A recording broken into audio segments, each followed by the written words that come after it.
Cheers.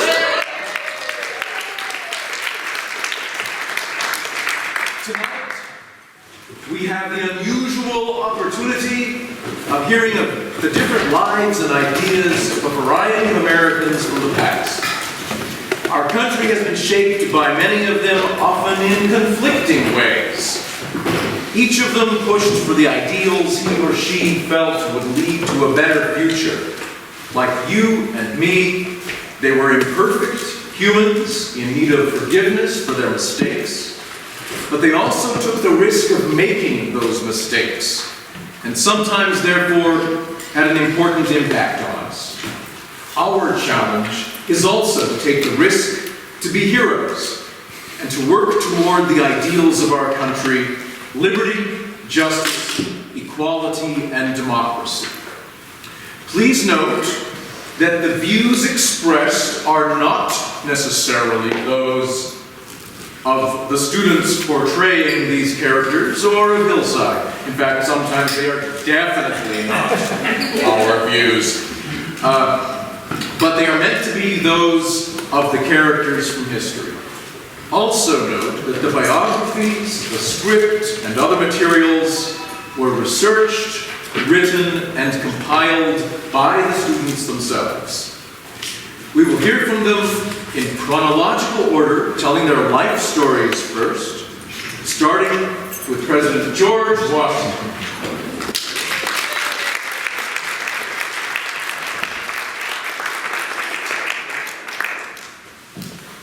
I'm George Washington. I was born in Augusta, Washington, in Maryball, in West Lawn Country, Virginia, February 22nd, 1732. Throughout my life, I always loved the outdoors, which led to my first job as a surveyor. As a surveyor, I would map land within someone's property boundaries, which helped me in my future occupation as a general. It helped me by giving me the skill of judging land and allowing me to better my tactics. I worked as a surveyor until my brother Lawrence, whom I loved dearly, died from smallpox. I, being the oldest brother, inherited the estate of Mount Vernon. I also inherited my brother's position as major in the British Army. On January 6, 1756, I married Martha Dandridge Custis and became the stepfather of their two children, Martha and John. I was a natural leader even though I had no previous training. My first duty that was assigned to me was to ask the French Duquesne to leave the Ohio Valley. They refused and sent out a diplomat to discuss the situation. I ambushed a small party of 10 men and retreated and built Fort Necessity. We were ambushed and the French made me sign a document saying that I wrongly assassinated Colonel de Jumonville. But my translator changed assassinated to kill, so the French hated me because I admitted to killing him with such low tactics.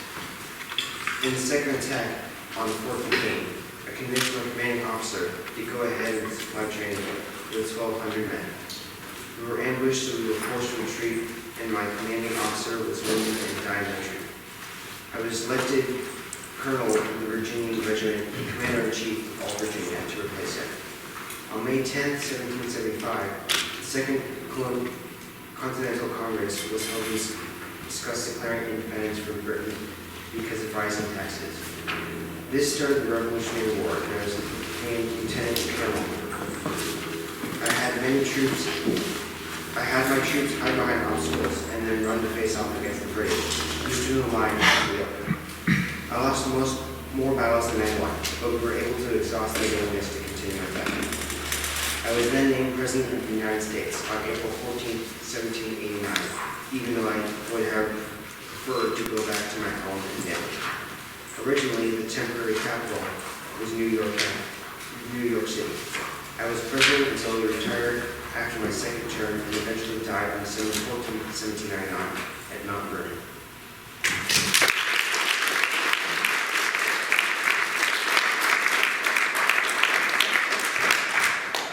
Hello, good people of America. My name is Robert E. Lee. I was born in 1807 in Virginia to my loving mother, Ann Hill Carter Lee, and my father, Henry Lee. However, my father was jailed when I was only 2 years old for failure to pay his bills in 1809. I would never see my father again, for he soon died 9 years later in 1818. With my mother's inheritance, however, my siblings and I were provided with a decent education, and I was able to attend private school. Here I excelled in academics and was praised for being an exceptional student in various subjects. Soon it was time for me to choose a career. I thought that the military would be the ultimate source of glory. For this reason, I went to West Point, a prestigious military college, where I took courses in French, chemistry, physics, military engineering, and worked at a high academic level. When I graduated, I worked as a military engineer and also married my loving wife, Mary Custis. Very soon after, in 1846, I served in the Mexican-American War as a scout. One of my hardest scouting jobs was when I had to walk through the Pentagal, which had sharp glass-like points at every turn. I made my way through the Paris lava fields 3 separate times, once alone in the dark in driving rain within range of enemy fire. For these acts of bravery, I was well liked by my superiors. It was also during this time that I started to develop a hatred for other races, not only blacks, but also Mexicans and Native Americans. When the war was over, I rested, but eventually my biggest endeavor was about to begin. With the secession of many southern states, including my home state of Virginia, as a reaction to the election of President Lincoln in 1860, I was forced to pick a side. After much troubled thinking, I decided to join the Confederate Army, for the act of Virginia in withdrawing herself from the United States carried me along as a citizen of Virginia. I also valued states' rights over federal government rights and would defend the states above all else. Very quickly, I made my way up the ranks until I was a driving commander in the Confederate forces. I was dedicated to the Confederate cause and put my job over anything else in my life. Being unpredictable and utilizing high-risk maneuvers, I was a successful commander. A great victory of mine, the Battle of Richmond, involved both of these tactics. Instead of defending, I went on the offensive. I saw on the map that the Chickahominy River divided McClellan's army into 2 parts. I was able to single out the enemy's forces and deliver a crushing blow. For the first half of the war, I fought the Union back. However, my aggressive tactics turned against me at the Battle of Gettysburg when I was pushing through the Union territory. I was defeated there, and this one battle ultimately led to the Confederate downfall. The Union chased me down, and when there was no hope for victory left, I took it upon myself to surrender. After the war, I felt incomplete.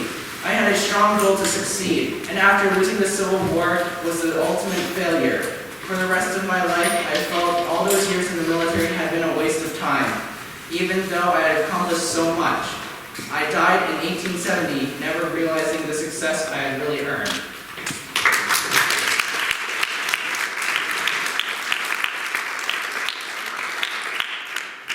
Hello, my name is Samuel Langhorne Clemens, better known as Mark Twain. I was born in 1835 in Florida, Missouri. In 1839, my family moved to Hannibal, Missouri, on the Mississippi River. Growing up in the South shaped the way I saw the world and what I believed. I saw the repugnant practice of slavery in many households, but I was a child and not an obedient one. I would often skip school to run off into the woods with my friends. These escapades later found their ways into my novels. When my father died, I began to help my family, and I apprenticed myself to my older brother Orion in his newspaper print shop. Here I learned to typeset and love writing. I often contributed to the paper, entering short articles and humorous sketches, mostly under made-up names. I also learned to look at the world realistically, a tendency that stayed with me throughout my life. After a few years of writing small articles and printing for various companies around the East, I pursued my dream of being a riverboat pilot. During my first voyage as an apprentice, my leadsman told me the river was getting shallow. I was quite confused since I knew the river was deep. I stopped, however, and was questioned by my mentor. He told me to trust myself first, then take others' input. After 2 years, I earned my license and began to work.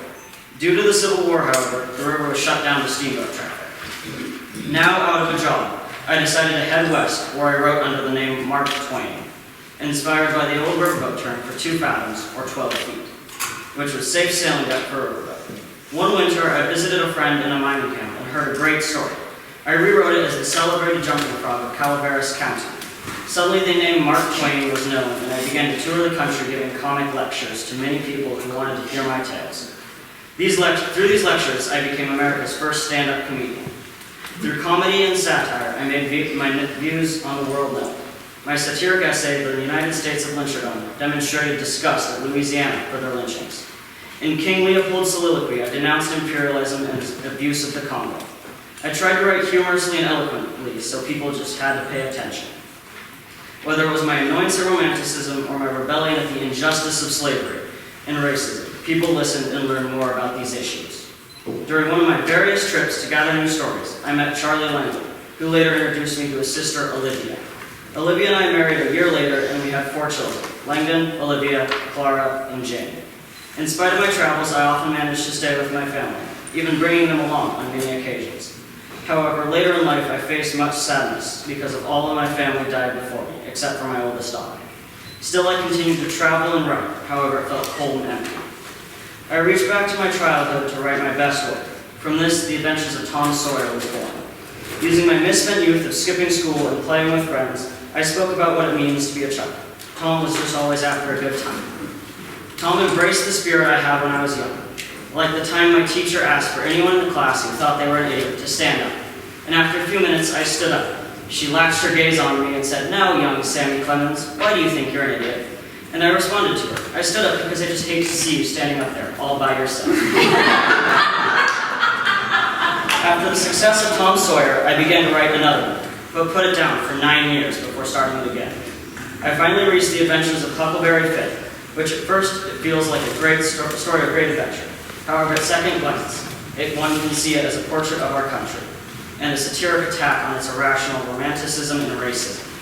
After giving hundreds of speeches and writing thousands of articles and over 30 books, I died in Reading, Connecticut on April 21st, 1910, in a year of Halley's Comet after being born under it 74 years earlier.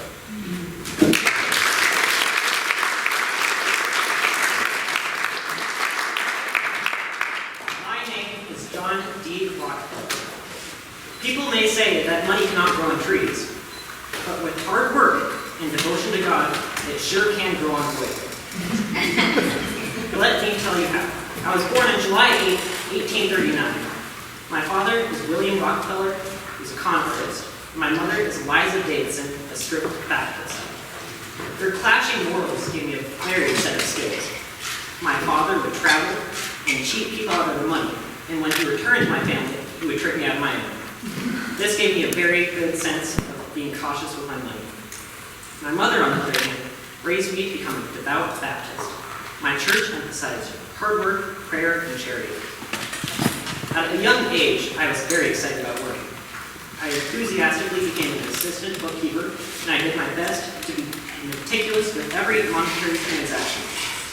Later, I teamed up with Maurice B. Clark, a businessman whom I have met in college, to start a produce business. I took some risky loans, but I made sure to pay off every last one of them. As the business was doing well, Clark and I decided to branch out into the budding oil industry. We each invested $1,000 and created our own business. I knew that efficiency and thriftiness would result in more profits, which allowed our company to grow quite rapidly. Clark and I had a number of disputes, but we finally agreed to sell our business in an auction, which I won. To me, this was the most important day of my life. Now in charge, I began to work on ways to become more efficient and save more money. I made deals with railroads to get the oil to people more efficiently. To expand, I had to branch out of different states, so I created Standard Oil Trust, which is essentially a group of companies. As I expanded, I bought the less efficient oil companies into the group. I am a firm believer in social Darwinism, which is the idea that the best business should survive. I continue to find ways to eliminate the middleman and therefore have cheaper oil. However, there were a number of people who did not approve of my business techniques. Those who were not as efficient as me were sometimes forced out of business. So soon, some investigative journalists arose to take down people like me. We were sometimes labeled as the derogatory term of robber barons for achieving wealth. Miss Ida Tarbell, the misguided daughter of an oil refiner that lost his job, wrote the book, The History of the Standard Oil Company, which talked about my practices. However, in a business so large as mine, there are some things that I cannot approve of. This brought people outside of the oil business into the debate. When Theodore Roosevelt came into office, he focused on taking down big corporations like mine. Soon, a number of laws were passed to limit Standard Oil. In 1911, the Sherman Antitrust Act found that I was in violation of it, which forced me to divide my company into 34 different companies. Fortunately, I had already retired, and this division actually was profitable to me. With the stresses of work, I grew unhealthy, and so I decided to lessen my workload and focus more on philanthropy. I gave money for various medical cures, and I created new schools and libraries for people of all races. Not only did I supply America with the fuel to advance through the modern times, but I also provided the world with that. I showed the world that anybody can rise up from poverty and become the wealthiest man in the world. Despite what the public might say, I'm not just a cool businessman. I married Laura Spelman and had 5 children, all of whom I taught to become devout Baptists like me. When I was a child, I had 2 life goals. 1, I wanted to earn $100,000, and 2, I wanted to live 100 years. I ended up dying short of 98 years. However, I did accomplish that first goal.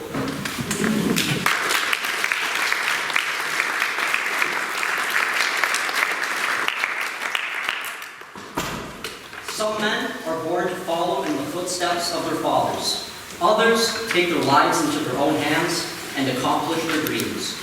On July 30th, 1863, I was born into a small family on a farm in Greenfield, Michigan. On this farm, I had not only cultivated my interest in machinery, but also my hatred of farm work.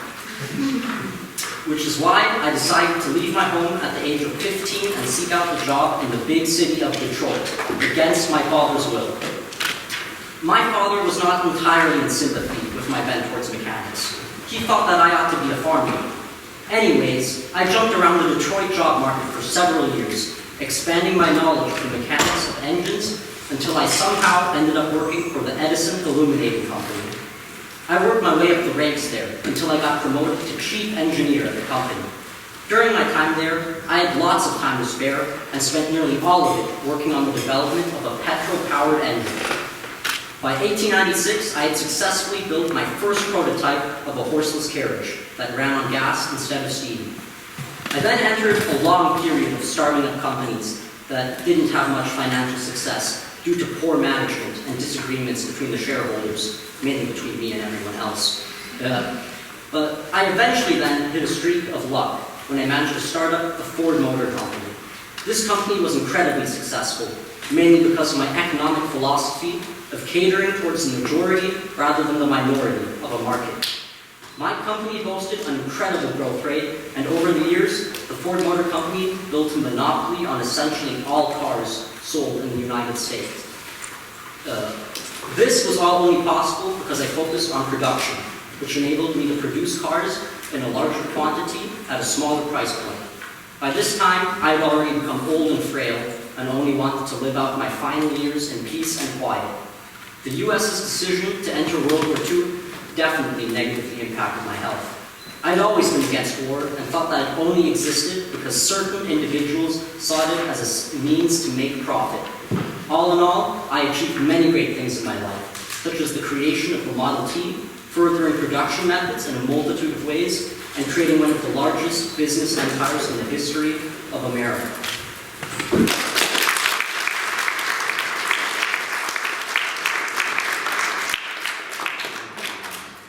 You may know me as the unsinkable Molly Brown, but that is not my name.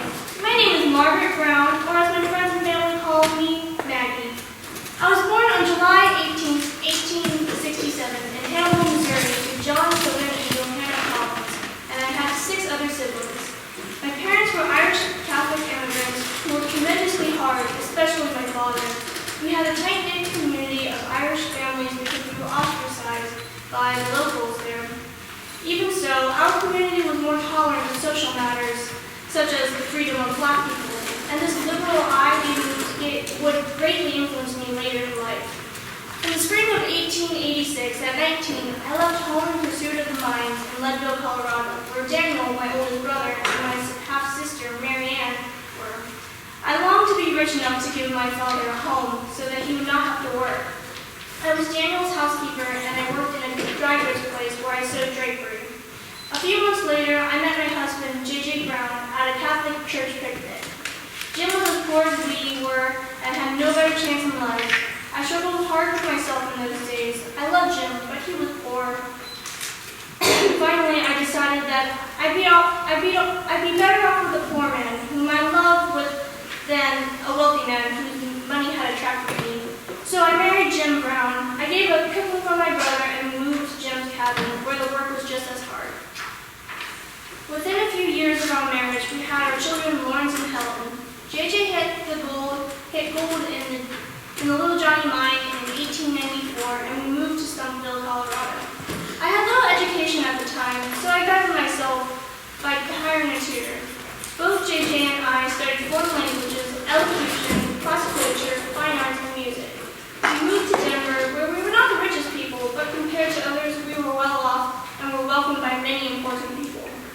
After settling into Denver, I began to get involved with politics and charities, especially women's suffrage. I helped found the Denver's Women's Club, which focused on literacy, education, suffrage, and human rights.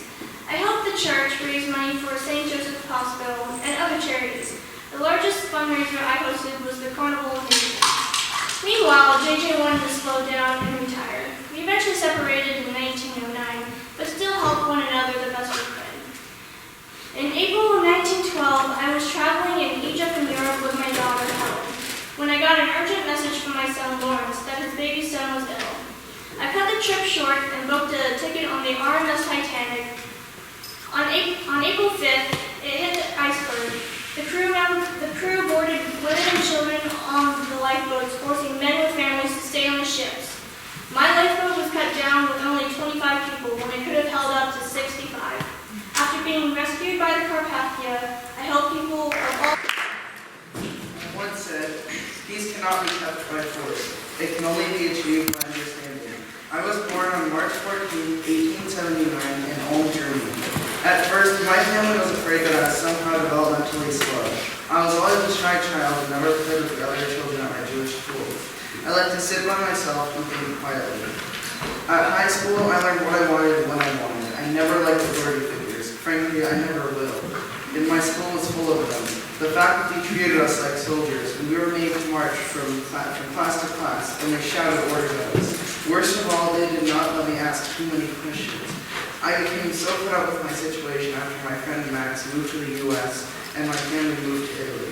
I got expelled soon after and spent the next 2 years in Italy with my family. During this time, I really started studying math and science. I wrote my first scientific paper, played the violin, and most of all, made choices that would be crucial to my future. After I graduated, I became a professor at a university in Switzerland. I became very popular there. Heck, I was even invited to give speeches across Europe. During this time as a professor, I even created my paper on relativity. I was married to Melina Marriage, a smart girl I liked from high school, and she was the only girl in my class. It was going well until I was given the opportunity for my dream job. At this point, my relationship with Melina was deteriorating. I even treated my wife as an employee whom one cannot fire.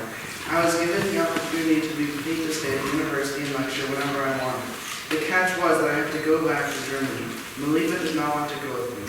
I had a choice. Should I go off to Berlin to think, or stay in Zurich and be a good husband and father? I thought long and hard about this, and I chose to move to Berlin. I divorced Melina soon after. When I arrived in Berlin in 1914, Berlin was full of German soldiers that were trained, armed, and eager for war. This was an uncomfortable place to be, especially because I hate war. It only results in the deaths of many people. To solve a problem that could easily be resolved some other way. Fortunately, I met someone who would help me through this tough time. Her name was Elsa, and we helped each other through this time of war. Eventually, our feelings of affection turned into love. As far as I was concerned, Elsa and I were a much happier match. By 1930, I had done most of my best scientific thinking. My focus was now politics and public speaking. I spoke out against the Nazis and Elsa begged me not to. I told her that I wouldn't be Einstein if I kept quiet. Nowhere we could go was safe. A high boundary was placed on my head. Elsa moved into the U.S. where we settled into a small college town. 3 years later, Elsa tragically died. I barely left Elsa's side for the last 12 months of her life. I got word that European scientists were trying to build an atomic bomb. My mass energy equivalent equation, E equals mc squared, stated that if 2 atoms were turned to energy, the energy that would be released would be massive. Doing everything I stood for, I wrote a letter to Franklin D. Roosevelt, telling him how to build an atomic bomb. This contributed to the Manhattan Project and the development of bombs dropped on Hiroshima and Nagasaki. After this, I advocated for the destruction of nuclear weapons. I am old now and about to pass. I remember asking for a piece of paper and writing equations and then nothing. I wanted my brain to be donated to science to cremate my body and throw the ashes in some secret place.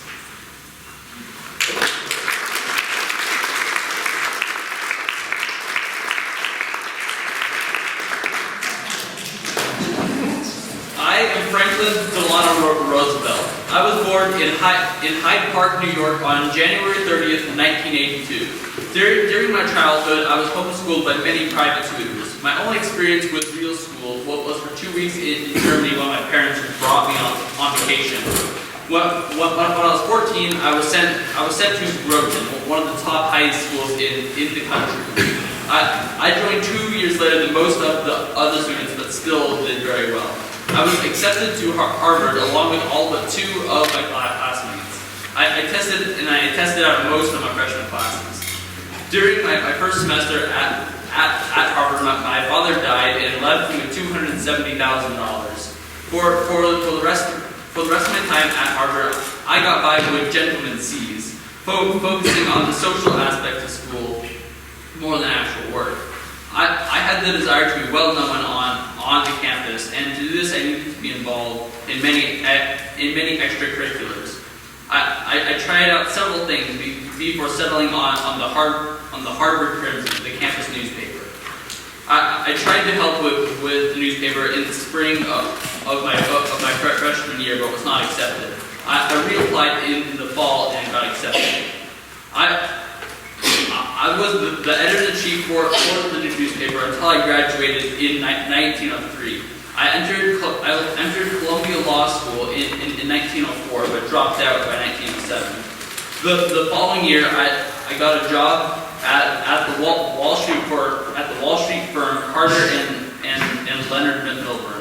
While I was at school in Columbia, I married Eleanor Roosevelt in 1905. In 1910, I ran for New York State Senate and was appointed as the first Democrat since 1856. In 1913, I was elected the Assistant Secretary of the Navy and worked to expand it. I founded the United States Navy Reserve. I worked as secretary throughout World War I, the entire time trying to push the Navy to be stronger despite much resistance. In 1920, I was picked I was picked by the Democratic National Convention to be the vice presidential candidate. With the presidential candidate James Cox. The following year, I was diagnosed with polio, which paralyzed me from the waist down. Although I could not use my legs, I always continued to try to walk again. I tried many forms of rehabilitation such as hydrotherapy. I even founded my own hydrotherapy center. In 1928, after taking a break from public office with Eleanor's encouragement, I decided to run for New York State governor. I was elected by a 1% margin. While I was governor, providing help to the poor was one of my many goals. In 1930, I decided I was going to start my campaign to run for president. After winning the election, I had to face the Great Depression, one of the toughest times in American history. I started many new organizations and government agencies to help the economy grow. And by the end of my first term, it was starting to get better. When I was elected to my second term, despite resistance from isolationist minded country, I did everything I could to support countries needed help in Europe without actually joining the war. After being elected to my third term, I wanted to get more involved with the war in Europe. And as Americans learned more and more about the atrocities of the war, I gained more support. In 1941, when the Japanese attacked Pearl Harbor, all thoughts of staying out of the war ended, and the U.S. joined. During the war, I started to promote the idea of the United Nations. As my third term was coming to an end, there was no question in the country whether I would run again. So I did, despite my rapidly degrading body. I died of a brain hemorrhage on April 12, 1945, leaving the country in the hands of Harry Truman.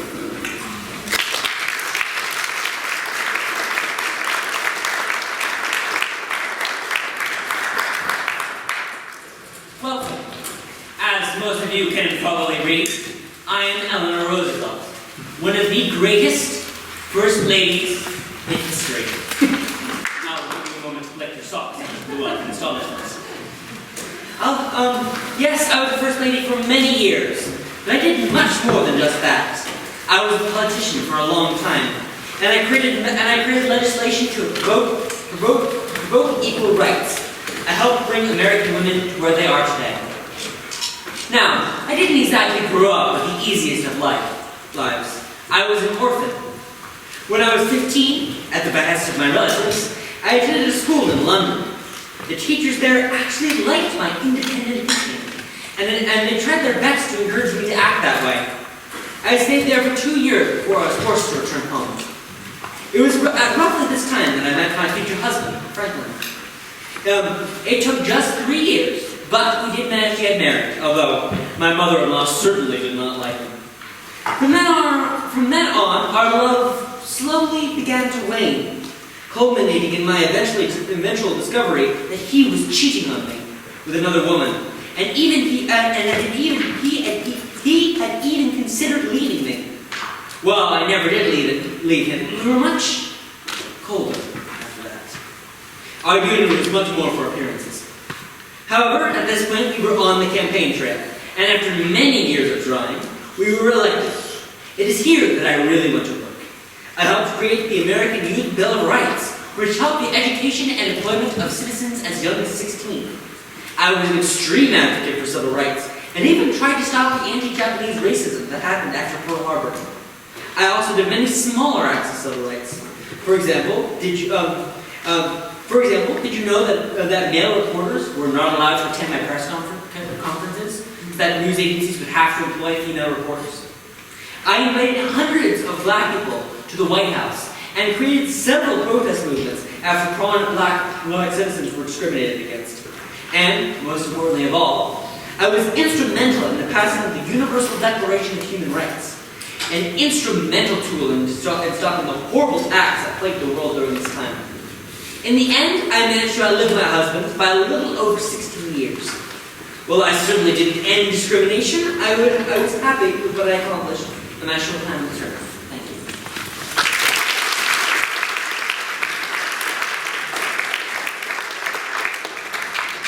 Greetings.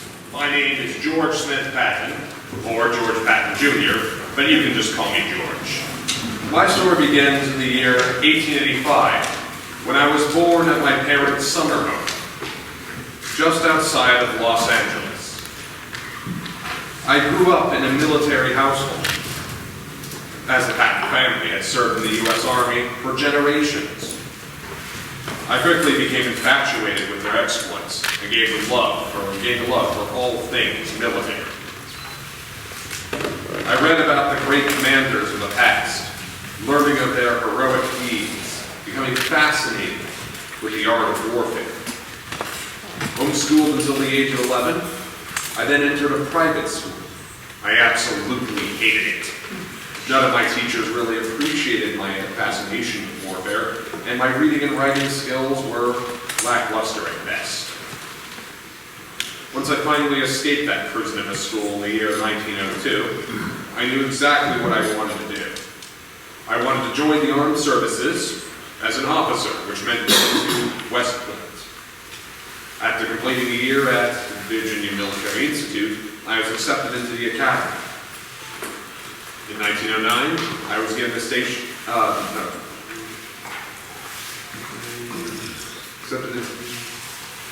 I failed my first year at West Point, however, and had to try again. By perseverance, I was able to repeat that year and succeed this time. I went on to graduate from the academy in 1909. I was given a station, and in 1909 I was given a station at Fort Sheridan, where I served as a second lieutenant. Because America was at peace at the time, the armed forces were small and advancement was slow. But I still did all that was in my power to curry the favor of my superiors, and I helped to train soldiers. When the Great War began, I saw this as my chance. I hoped the United States would enter the war sooner rather than later. When America finally did enter that war, I couldn't wait to go. I shipped off to Britain to await deployment. Now, before the war, I was a cavalry commander, but I learned of a new weapon, one that would be my bread and butter for years to come.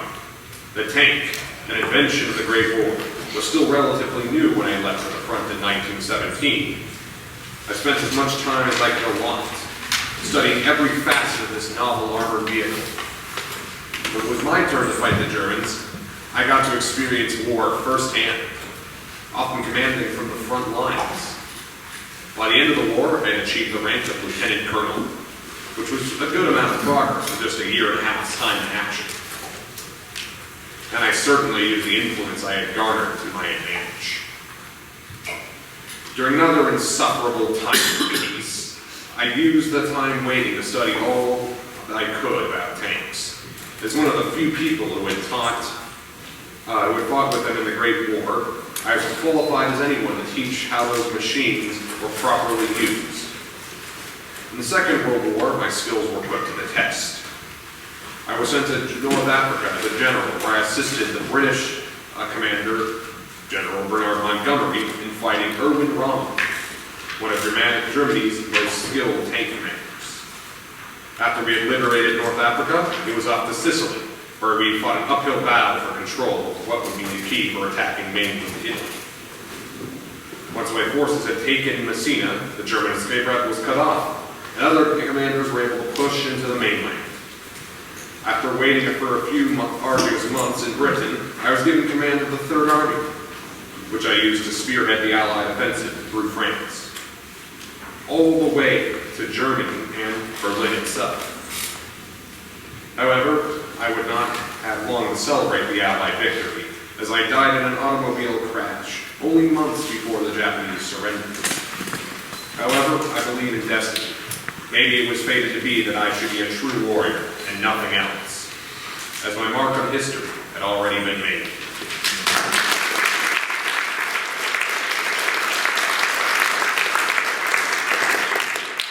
My name is Ayn Rand. Many people considered me selfish and thought that I had skewed morals.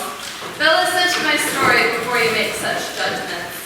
My childhood was difficult. I was born Elisa Rosenbaum in 1905 to a non-observant Jewish family that lived in St. Petersburg, until forced to move after my father's pharmacy shop was seized by the communist government. As a child, before the revolution, I considered my homeland an accidental cesspool of civilization, and its inhabitants mystical, stupid, backwards, and sentimental. When I was young, I disliked Russian fairy tales, so my mother signed me up for a French child's magazine. In it, there was one particular hero in a series of stories who stood up strongly to me. He was proud, brave, and smart. The heroes of my novels later followed the aspects of this first one. My mother also took me to the movies when I was young, and I fell in love with them.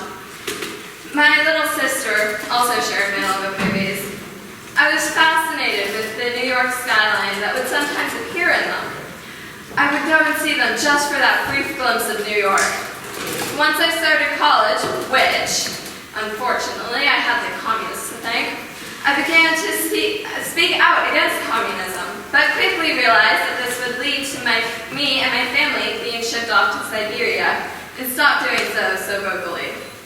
After graduating, I went to film school where I learned how to write for silent films. My mother was the one that finally helped me visit America. She wrote to relatives living in Chicago asking if I could visit. And in 1925, I was given a 6-month passport. My mother sold her jewelry to obtain a first-class ticket. When I was 21, I arrived in America. My first sight of New York in the winter brought tears to my eyes. I was finally there. I went on to Chicago where I began to write scripts for silent movies, unable to speak English well. I changed my name to Ayn Rand in fear that my anti-communist writing would cause the Russian government to harm my family. A relative in Chicago owned a movie theater, so I was able to go to the movies every day. Through my relatives, I was able to get a recommendation letter and set off to Hollywood to look for work as a junior scriptwriter.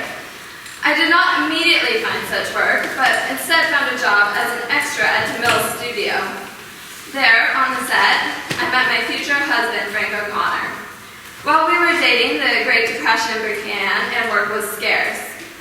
We later married so I would not be deported as, after many extensions, my visa was about to expire.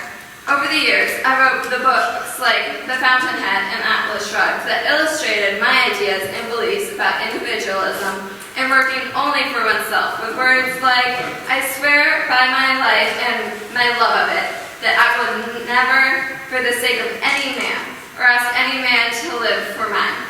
Those words allowed my philosophy, called objectivism, to take shape. People viewed my ideas as selfish, but I saw it as useful. Years later, I met a young man called Nathaniel Brandon, a psychologist, and started an affair. He supported all my ideas and gave me constructive criticism to help improve my work. Later, I discovered that not only was he having another affair, he was lying about his beliefs and thoughts. I tossed him out of my circle immediately. Towards the end of my life, I traveled around answering questions about my philosophies, as they could be applied to every topic, from draft dodging to abortion. I always followed my beliefs despite my many critics, and I still firmly believe that being oneself is the most important.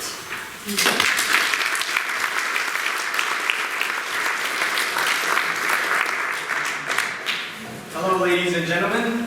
My name's Richard Feynman. You may know me for my interest in musical instruments that aren't very popular, or safecracking in Los Alamos, but probably not. You probably know me as an old professor at Caltech who taught some pretty boring stuff.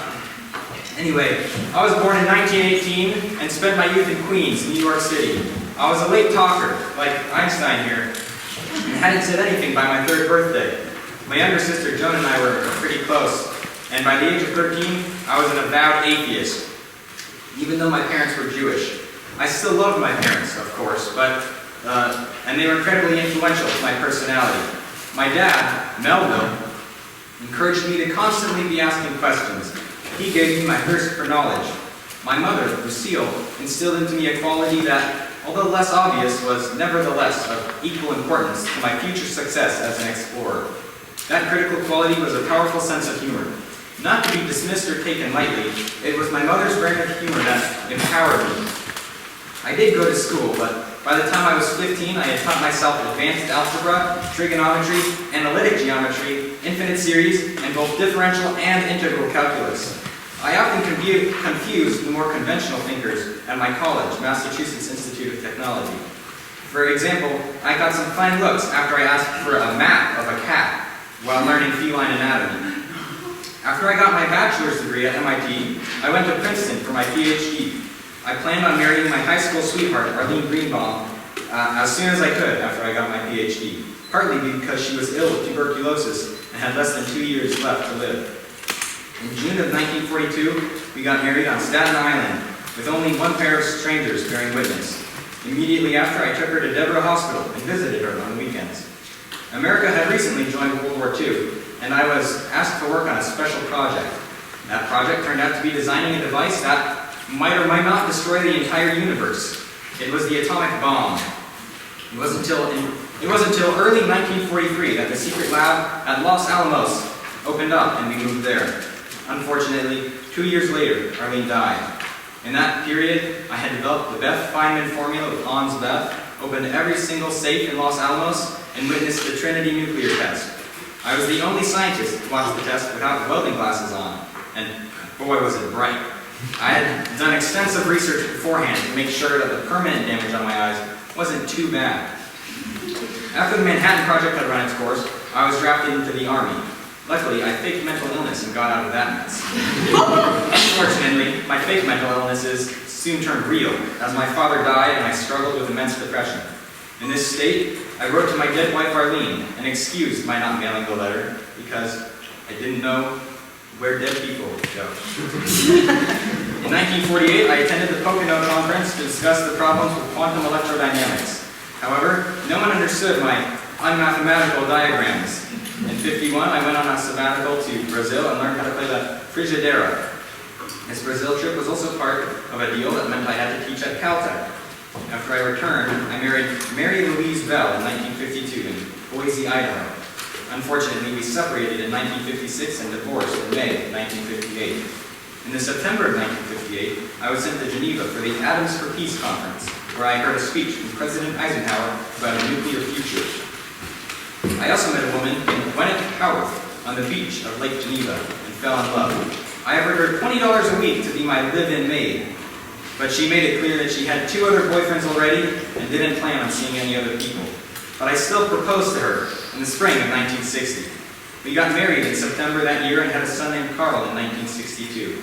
In 1968, we adopted another child named Michelle. Throughout the early 60s, I developed a series of lectures known as the Feynman Lectures on Physics.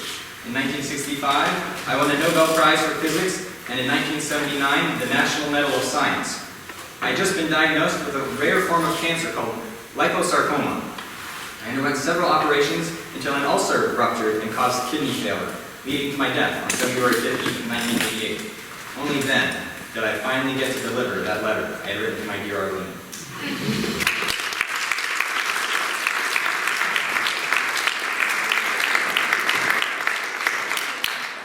Hello, folks.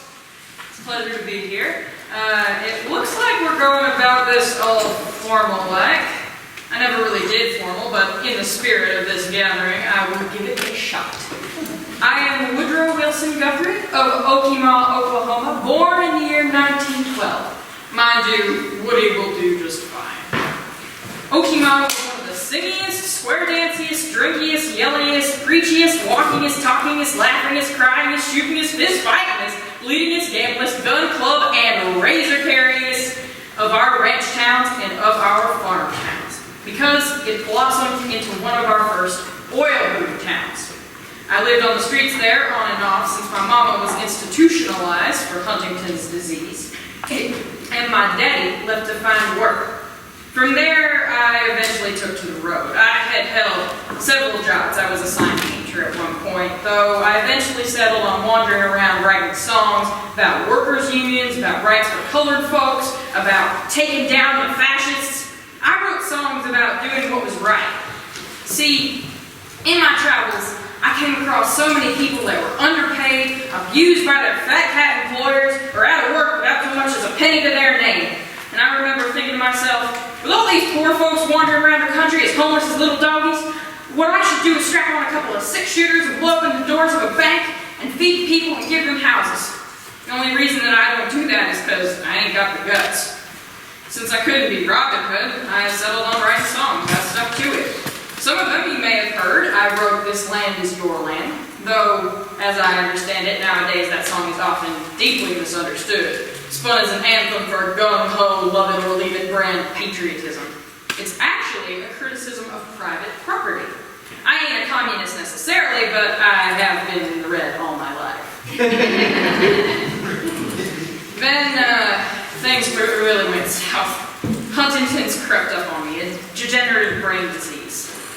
Doctors didn't catch it till 1952. Not that it would have made much of a difference if they caught it any earlier. Then something happened that really broke my heart. My wife, Marjorie, she said that she didn't feel it was safe for me to be around our children anymore.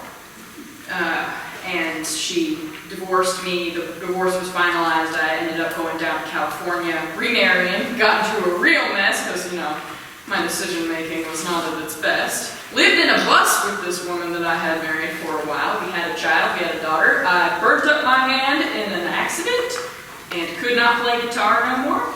And then about 1954, I lost most of control of my arms and legs.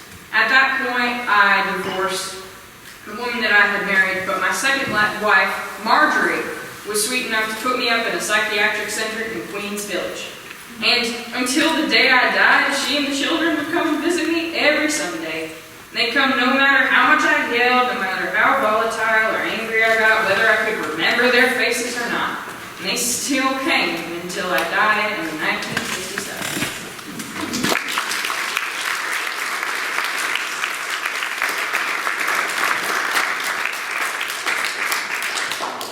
Ladies and gentlemen, at this time we are going to take about a 20-minute intermission, during which you are welcome to supply yourself with some dinner. However, we ask that you allow our historic characters to get their dinner first so they can come back to their seats in time. And then if you'll bring your dinner down here, we'll continue with their conversation. Thank you.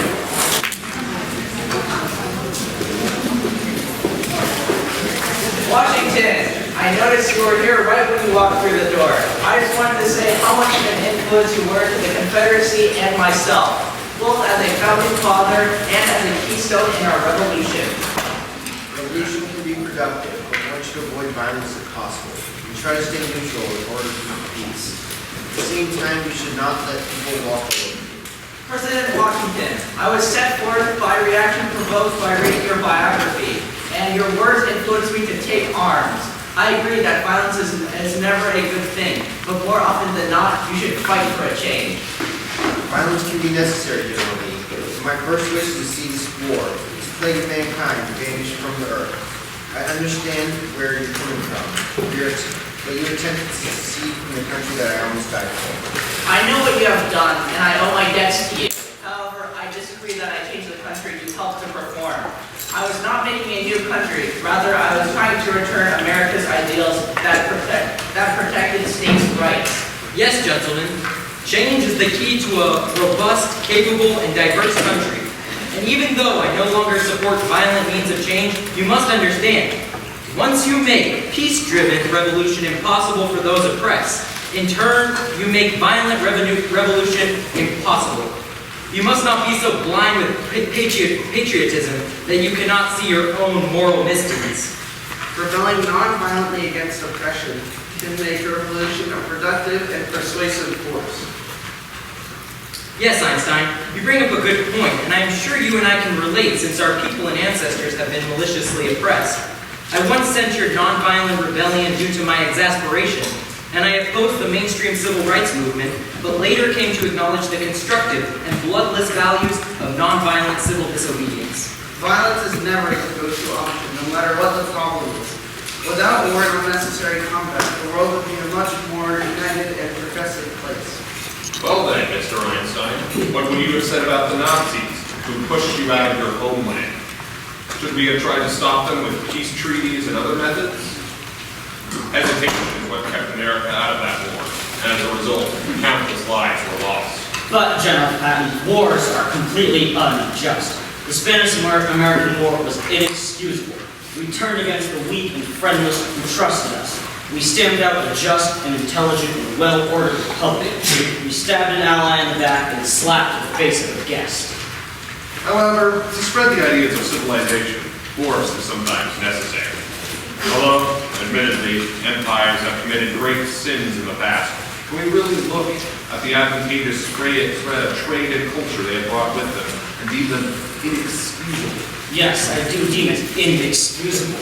War in the first place is inexcusable, and planting a flag in someone else's land, claiming it is yours, is trying to flaunt your power and bully others to do what you want. Well, it was by these same inexcusable means that the Roman Empire conquered the world and brought with them the gifts of civilization. And it was by these same means that the United States conquered the West, gaining enough power to be later become a dominant force in the world. Oh, certainly. All you need in this life is ignorance and confidence, and success is sure. This is especially true in war. Like you, Mr. Twain, I am more opposed to war than I ever was. And I think the people of the world know, even if the politicians do not, that war never settles anything. World War II, like all wars, resulted only in the deaths of innocent people. War is an illogical construct that stems from the worst part of human nature. I would actually prefer not to talk about the war. As a day with everyone. In case you're not aware, Feynman, battle is the most important competition in which a human can indulge. It brings out all the best. It removes all that is base. All men are afraid of battle. The coward is the one who lets his fear overcome his sense of duty. Duty is the essence of manhood. You should not be afraid of it. I agree with Patton. Battle is where a man shows his worth. Yes, I agree that you should not be afraid to talk about it. But war is in no way one of the most important competitions for humans. I just don't like how World War II ended. It was pretty brutal and disturbing. That's exactly why I don't think war is a good competition. Really? Well, I guess that explains why it took you so long to enter World War II. When the Nazis took Paris, you did nothing. When the Germans were sinking our ships in the Atlantic, you didn't even lift a finger. It took the Japanese bombing Pearl Harbor for you to wake up from your daydream. Still, I'd have Brendel Wilkie have done any better if he had been elected. Well, I would like to remind you that I wanted to enter the war but was busy fighting a nation obsessed with isolationism. It took the bombing of Pearl Harbor to break the rest of the country out of its daydream, not mine. From what I hear, this war is a response to an attack from Japan. As far as I'm concerned, this war is justified. It was not important to enter World War II. All it accomplished was ending the lives of many soldiers and innocent civilians. Is that so? It would have been better then if fascism kept spreading over in Europe. In my opinion, the Second World War was the final conflict between democracy and fascism in the 20th century. And importantly, for democracy to win. I was in the offensive during the Civil War, and it helped that the Union took a long time before they attacked. I hate war. I despise the idea of killing. I find the destructive use of my discoveries deeply upsetting. When I told Franklin D. Roosevelt about the atomic bomb, I knew I didn't have a choice. Either the U.S. would acquire the atomic bomb or Germany would, which would have been the end of the world and everything civilized. I agree, Einstein, but I definitely think that the bomb was a worthwhile investment and a key step to advancing science as a whole. I am far from a pacifist, Mr. Feynman, but I hate your bomb. It detracts from the heroism of warfare by taking the heroes off the battlefield. Wars may be fought with weapons, but they are won by men. It is the spirit of men who follow and the man who leads that gains the victory. What you are saying, to an extent, is true. That bomb was the worst thing by far that happened anywhere. However, war is not glorious like you were implying. Imagine being a young man on the battlefield and seeing everyone around you dying. Where's the glory in that? Nevertheless, Einstein, those who were killed by the bomb were mostly factory workers who were supplying the Empire of Japan with weapons and military vehicles. They were putting themselves in the common room. Anyway, although we defeated the Japanese in World War II, I believe our nation was defeated by the power of technology. It is my understanding that I left the military just at the right time, when warfare was in its golden age. Technology made the battle, the glory of battle, fade into oblivion. I believe that technology has removed some of the glory, not just in war, as you stated, Patton, but in many aspects of life.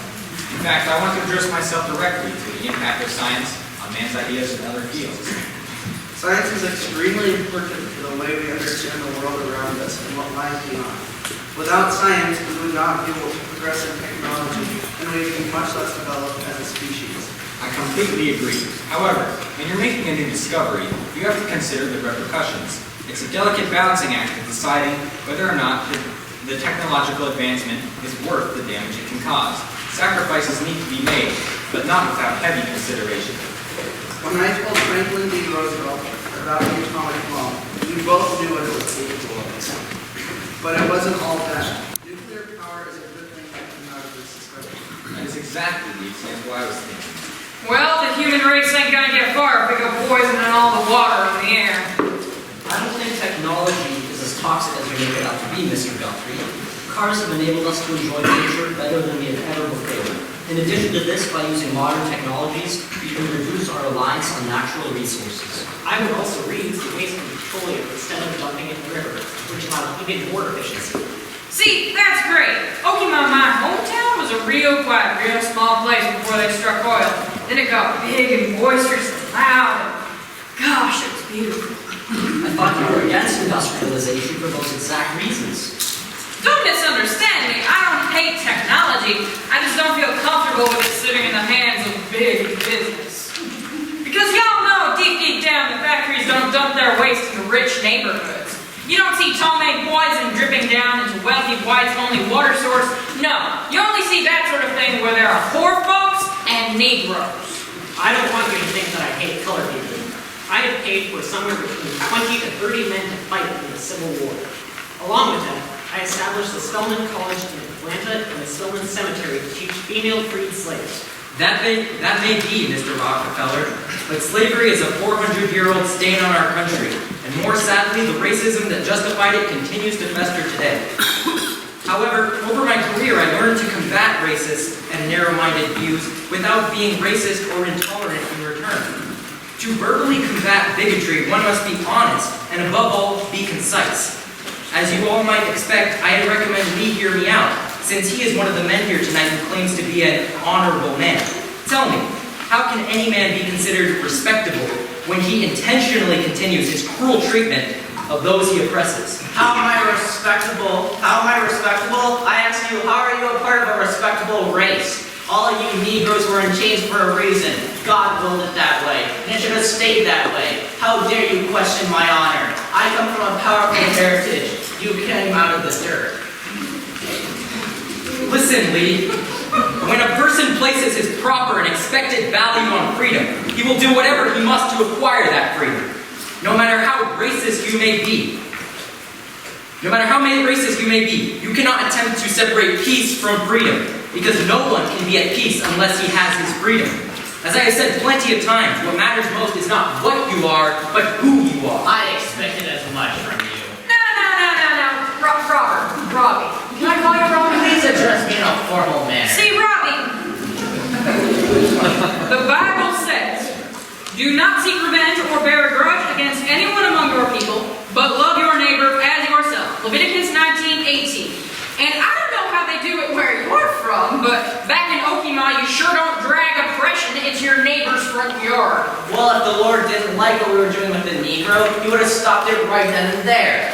Will you ever learn, Lee? Your so-called God has no place in our discussion on racism, an insidious cultural disease which appears to have poisoned you.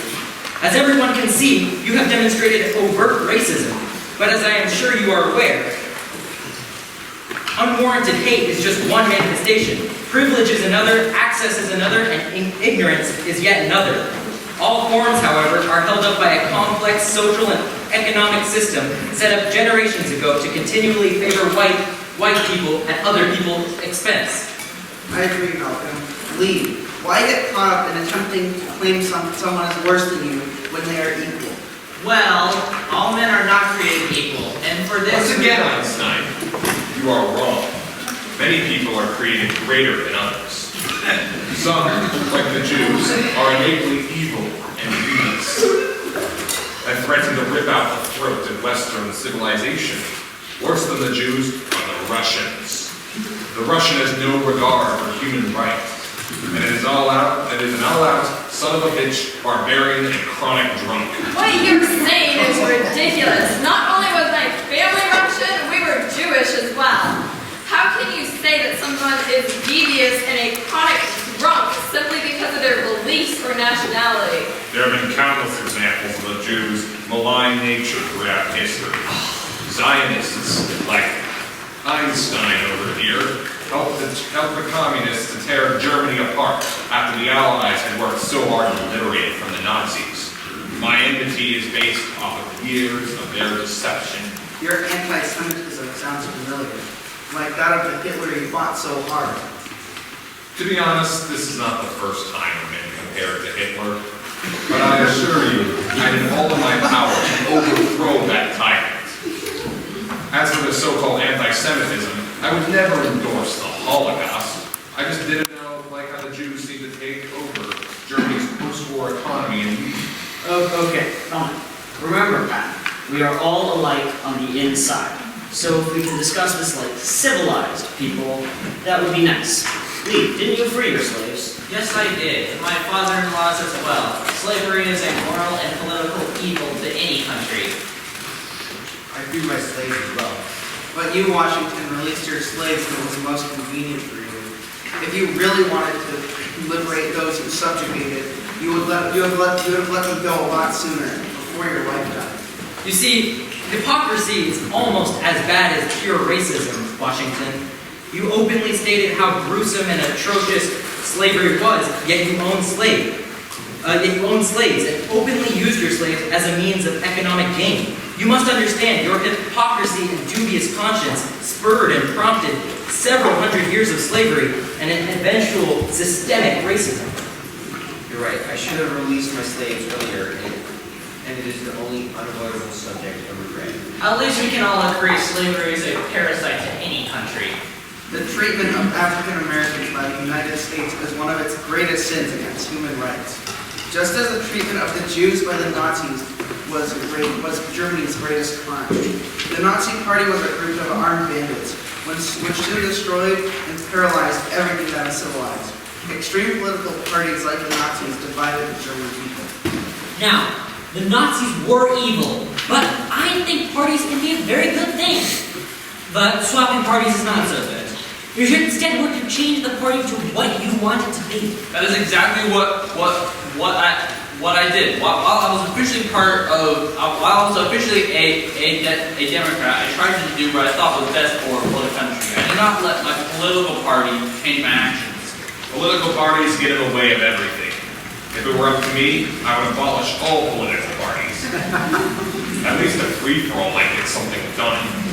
After all, a good solution applied bigger now is better than a perfect solution applied 10 minutes later. As I wrote in my farewell address, political parties divide the country and people. All that political parties do is create conflict. I have already intimated to you the danger of parties in the state, with particular reference to founding of them on geographical discriminations. Let me now take a more comprehensive view and warn you in the most solemn manner against the baneful effects of the spirit of party general. I think it best to have a strong individual, undivided federal government. I strongly disagree with you, Washington. States are almost like individual countries as it is, each with a unique identity. I will defend any state whose rights are invaded before I defend my country as a whole. That completely goes against the foundation of our country. The state should not operate individually from one another. It is very important to keep the country as united as possible. I disagree. Since the start of this country, when it was a collection of colonies, each colony thought of itself as unique from all the others. This mentality has carried on despite people like you trying to suppress it. That separation slows things down.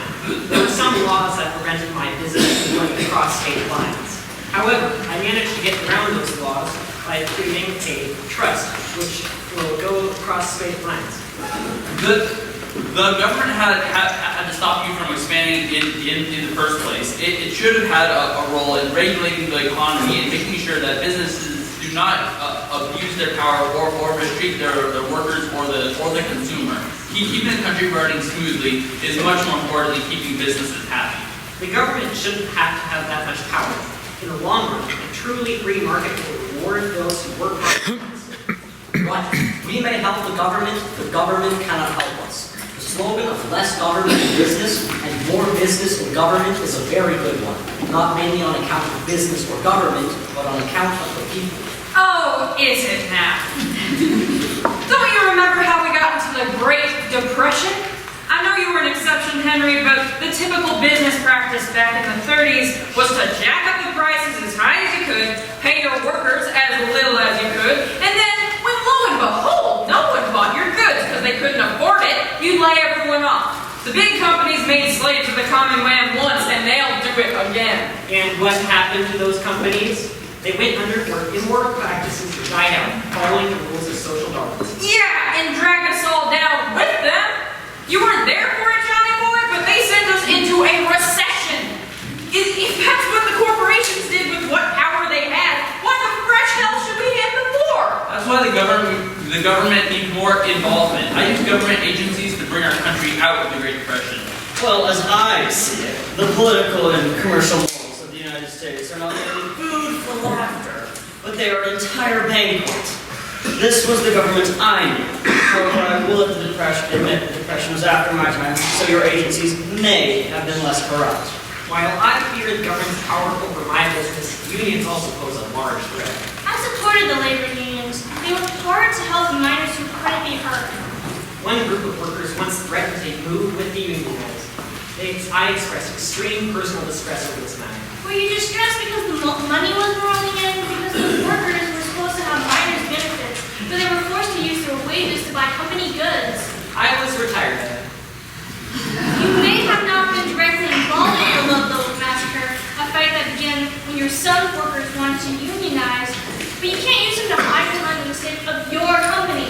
In a business so large as mine, some things are likely to be done which I cannot approve of. Correct these as soon as they come to my knowledge.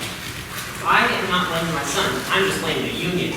But unions are the only things protecting workers from being enslaved by fascist fat cats.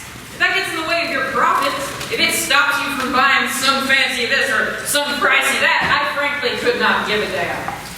When I was younger, like you, Mr. Guthrie, I was not particularly against unions. But after I experienced firsthand the effect they have on business, they always seemed like a convenient way of getting out and doing work. Right, the problem is that labor unions appeared everywhere. Strikes became a matter of almost daily occurrence. Good! Unions mean strikes, which means no work and are therefore unproductive and inefficient. What do you propose then? I pay my workers above average wages and treat them well. Along with eliminating strikes, this makes them more productive overall. I did the same. I was one of the first employers to pay my workers a living wage. And because of this, my workers did not feel the need to unionize. So, what you're both saying is, you were so spooked by the strikes, you gave your employees fair wages. That's the point of a strike. Your genius plot to defeat us union men is what? To meet our demands before we make them? That's it? And they're maybe earning more money, but they're still working the same arduous hours for little free time with their family. My father worked as a laborer. He was too tired when his work was done to enjoy any comfort. His life was bounded by working and sleeping, and so many of those other men down in the mines. I did care about the workers. I even made them feel like they were a part of the Rockefeller family. Their loyalty helped my business become even more successful than my competitors. Mrs. Brown, these arduous hours you speak of are ridiculous. If you think back, it wasn't the unions that invented the 5-day work week, it was me. I realized that it was not only better for my employees' health, but it also made it so that they would get more work done. I was arguably one of the best employers of my time. And why are you all talking about these lazy bastards? They do nothing for our country, and we keep them alive on welfare, while millions of our nation's veterans are out of work. Who cares about them? Any good, upstanding citizen cares about their fellow man. It is a true test of someone's character, and I find yours rather lacking. Anyone who pays as much respect to this common man as our heroes they do to our heroes ought to be shot by a firing squad. What are you talking about? We should care about these so-called lazy bastards because it is our responsibility to help those less fortunate and our fellow man as a whole. When the Depression hit, everyone was less fortunate. Hardly anyone could find work. And it is not more vacation we need, it is more vocation. Okay, look, yes, that is true. However, our silly discussion only applies to Caucasian Americans. We must remember black men and women have been and continue to be underrepresented. You may condemn racism as conscious hate, but due to your innumerable merits, you must understand the privileges you have and prosper from. In a sense, race has no real relevance to you since you have never been exposed to any social or economic barriers as black men and women have been accustomed to. Yeah, you bring up a good point, Malcolm. That cannot be denied. The fight against oppression is always an uphill battle. I, for example, worked my whole life to kill the plague of fascism. And yet, you are still, how do you say it, a snail without a home. A slug? Yes, a slug. You're a hobo. You rarely had a roof over your head. The way I see it, the three most important people in the world are me, myself, and I. And all three of them always had a home. Ms. Rand, let me tell you something. I have hoped as many hopes and dreamed so many dreams, seen them swept away by weather, blown away by men, washed away in my own mistakes, that I used to wonder if it wouldn't be better just to haul off and quit hoping. Just protect my own inner brain, my mind and heart. It would be so much easier to do as you do, condescending and self-serving, but it would be wrong. Hell, it would be downright inhuman. All you did was give up. I did not give up. You just do not understand what I'm saying, so let me explain it to you. Selfishness, in my philosophy, means follow reason, not whims or fate. Work hard to achieve a life of purpose and productiveness. Earn genuine self-esteem. Pursue your own happiness as your highest moral aim. Prosper by treating others as individuals, trading value for value. I understand, but helping those in the community could help you get noticed and create more opportunities. To your point, I do not see it. You can work for yourself, Miss Rain, but you must give what you earn to charity to go to heaven. Charity is not a moral obligation, and it is definitely not a religious one. What kind of rule is that? It's threatening people into helping others. Religion should not force you to do or think anything. Religion does not force you to believe anything, Miss Rain. It is your choice. I chose to lean heavily upon the Baptist Church and its gospel in my Bible. I was a great figure in the church. Personally, I find religion baseless and uninteresting. I was never all that spiritual either until I discovered the idea of reincarnation. For me, it was the opposite. I was raised Jewish. You're a Jew? What's wrong with that? Well, nothing, but I declared myself an atheist by the time I was 13. I decided that same thing in high school. Good. I'm glad you're no longer a Jew.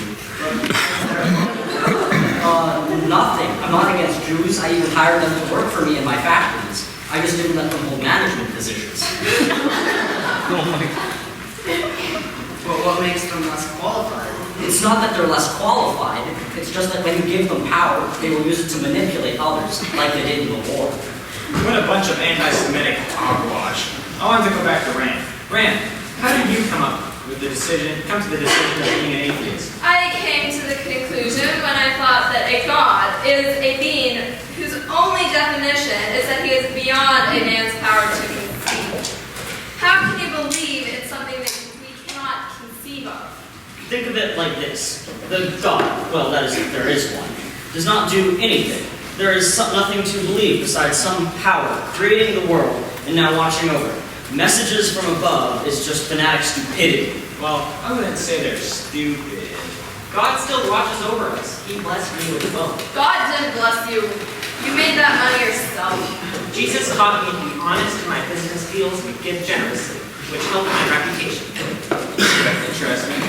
Personally, I feel America needs to understand Islam, because Islam can prove to erase our nation's enormous race problem. Over my Middle Eastern travels, I met devoted and racially diverse Muslims who demonstrate true Islamic kinship, irrespective of their heritage or color. Sunni Islam has taught me how our God, Allah, creates understanding, whose understanding creates love, whose love creates patience, and whose patience creates unity. Well, I am quite sure now that often, very often, in matters concerning religion, a man's powers of reasoning are not above the monkey's. I'm convinced otherwise. I'm a thinking man, but I take the Bible to heart. I read it every day.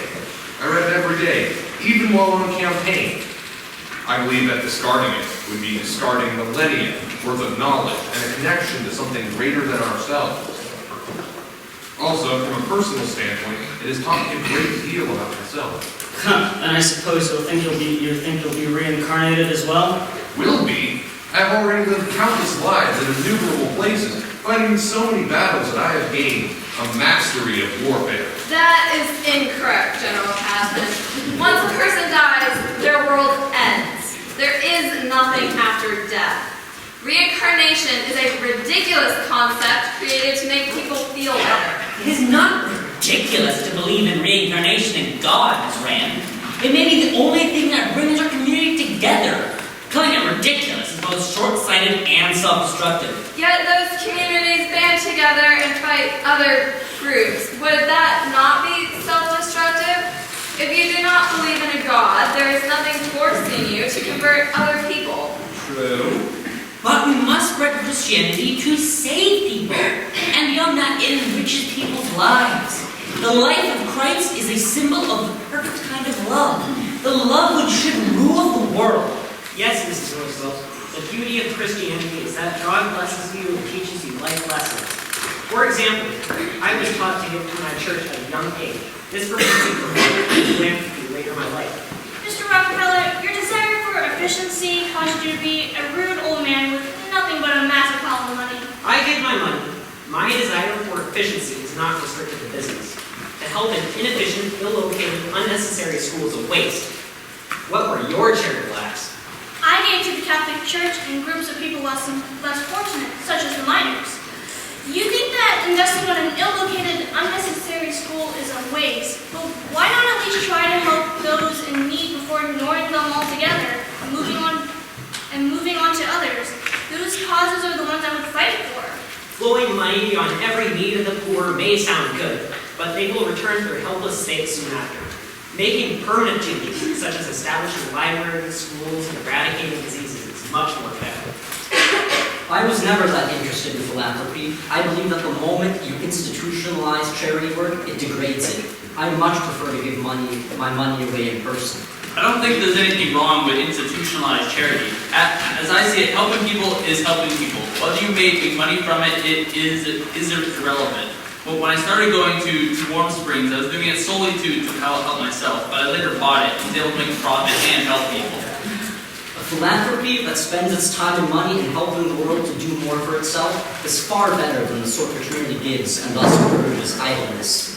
I have personally been experimenting with a trade school and a hospital to discover if such institutions, which are commonly regarded as benevolent, cannot be made to stand on their own feet. I have found that they can be. I can agree with that. I worked to help people with polio learn to cope as best they could with their disease. I wanted the service that I was offering to be available to the largest number of people. If there were people who did not have enough money to afford going to Warm Springs, I would pay for them out of my own pocket. Because of my efforts, I was even able to help people with minor cases of polio walk again. Donating to hospitals is always a good thing. Rockefeller, you probably only did that to clear your guilty conscience and make you look good. That is not true at all. I profit from my work, not stealing your reputation. I'm not ashamed of what I have done, as God intended me to have money. Many of my donations were anonymous, although you went over. My mother taught me to give out of kindness. Aren't those just great, Rockefeller? I'm pretty grateful for my mom. She instilled into me a powerful sense of humor. This sense of humor pushed me forward through the many chapters of my life. Believe it or not, people thought I was funny. Most of America, actually. Indeed. You know, someone once said that I was a storyteller in the tradition of humor, Queen, and that I proved that, once again, that it is possible to laugh out loud and scratch your head at the same time. The key component to my storytelling is humor. I use satire to tell tall tales and yarns to convey my ideals and sway people towards my side of the room. I was greatly influenced by your work, Mr. Twain, so much so that I translated your work into Braille and French after the Great War. I thought differently. A story is an end in itself. It is not written to teach, sell, explain, or destroy anything. It is not written even to entertain. It is written as a man is born, an organic whole dictated only by its laws and its own necessity. An end in itself, not a means to an end. I disagree. What counts in the long run is not what you read. It is the ideas stirred in your own mind. The ideas which are a reflection of your own thinking, which make you an interesting person. While, yes, it has the ability to stir ideas and show your personality, it is much easier to convey those ideas through humor. people are most likely to listen when they can laugh a little as well. Why should I care whether people want to read my works? I shouldn't have to change what I write to fit what others want to read. I will write humor because I enjoy it and it adds to the story. And new ideas won't be conveyed if the only thing written is what the populace wants. Finally we have reached some common ground. Write first what you want and feel is important to impart, then appeal to the masses. Yes, people should not be able to change works of art. I'm an author, actually. Pretty interesting story, you see. I wrote a book appropriately called My Life and Work, available literally everywhere. And I wrote at least 30 books that are used as examples for great American literature. But what really matters is that people get something good out of the reading and that you had fun writing it. I find it's much the same with music. I enjoyed playing the bongos and even went to Brazil to learn to play an instrument called the frigideira, which is basically a small frying pan. Unfortunately, I could never carry a melody, which lost me a great deal of pleasure in life. You played a frying pan?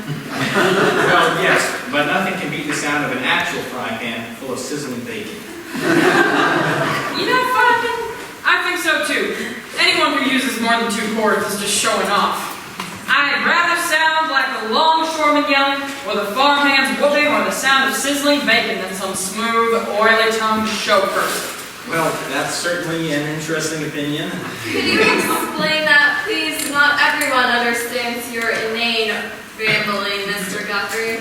Allow me to de-southernize that for you. He's referring to wealthy upperclassmen that lounge around in high-brow, predominantly white jazz clubs.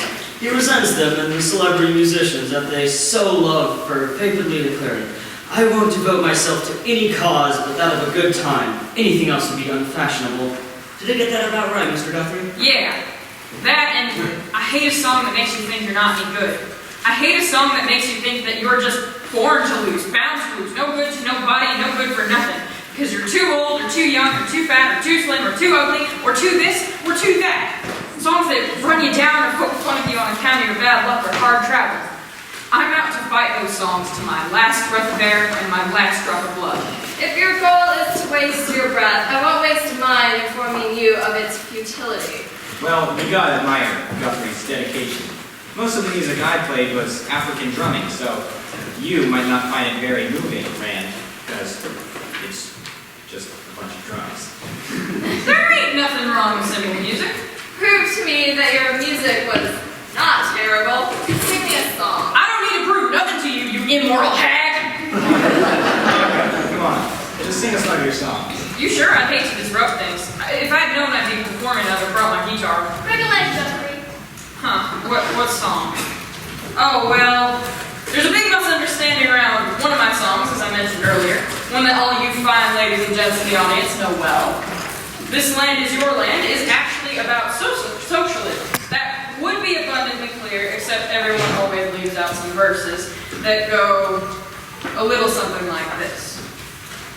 There was a great big wall there that tried to stop me. Sign was painted, said private property, but on the backside it didn't say nothing. This land was made for you and me. Nobody living can ever stop me as I go walking that freedom highway. Nobody living can make me turn back. This land was made for you and me.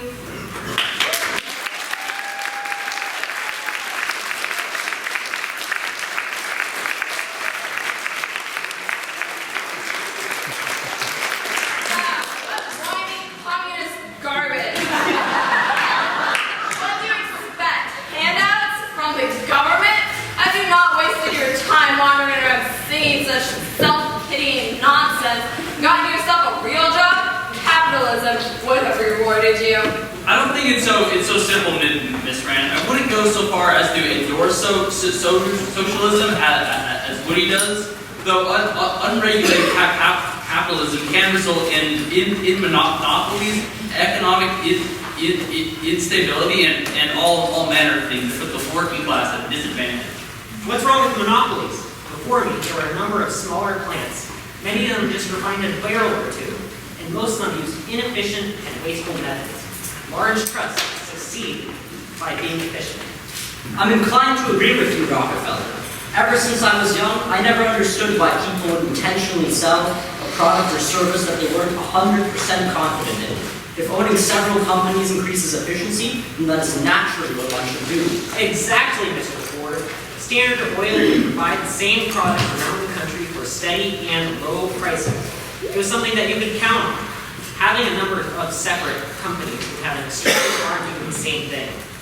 On the contrary, Mr. Rockefeller, business needs that diversified efforts. Therefore, there should have been different types of oil companies when Standard Oil was divided. Why is there still only one type of oil? By the time my trust was broken into other companies, everything was already standard. If my monopoly remained, imagine how Standard Oil would be now. Well, monopolies prevent freedom. How does eliminating my business and efficiency prevent freedom? You should not sell for so cheap. I established the National Recovery Administration to make people sell for more money. The purpose of the NRA was to put men to work. And since its creation, more than 4 million persons have been employed. That's not freedom of business. I agree, Mr. Rockefeller. The government has not any too rosy a record in running itself so far. I was always under the impression that to manage a business properly, you ought to know something about it. Let's agree to disagree.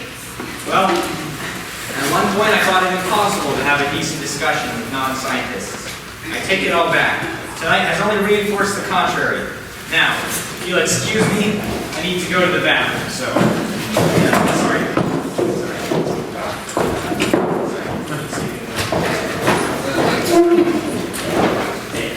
You know what? It did get a little contentious from time to time, but I'm proud of us. Yes, I am impressed that a lowlife like Patton could keep his violent nature at bay for so long. Why, you slimy Russian hag? Also, you just got Or get so physical. I don't need a cripple to fight my battles. How dare you insult one of our nation's greatest leaders? Making fun of a man for his disability, that's low. Even for you, she-devil. I hug like I see it the lady bum. Hey, Miss Rand, cool it. Keep your mouth out of this. You'll only encourage her. That fiendish, low-down witch practically thrives on that sort of... Oh, you too, Mr. Guthrie. Oh, Hillbillies should learn to hold their tongues. oh, shut up! I ain't gonna take lick from you, you hateful fascist fat cat! You're a couple of bickering Yankees, and Guthrie is a communist madman.